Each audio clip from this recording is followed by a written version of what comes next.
let's go back to, let me close those images. And let's go back to Bridge for a moment and open up this image, which is a color wheel. And this representation of the color wheel shows you the colors, the RGB color wheel, which has red at the top at 0 degrees. And we can go 360 degrees around the color wheel. And opposites on the color wheel cancel each other out.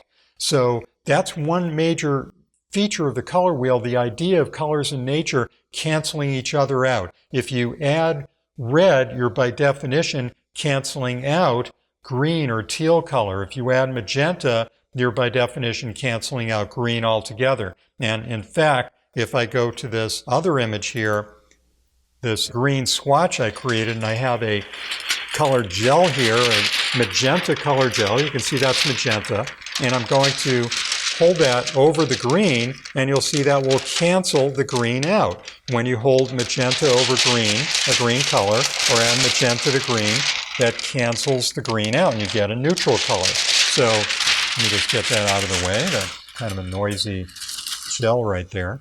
The idea of colors canceling each other out on the color wheel will really help us create colors that are very appealing to the eye by virtue of having hue contrast, opposites on the color wheel.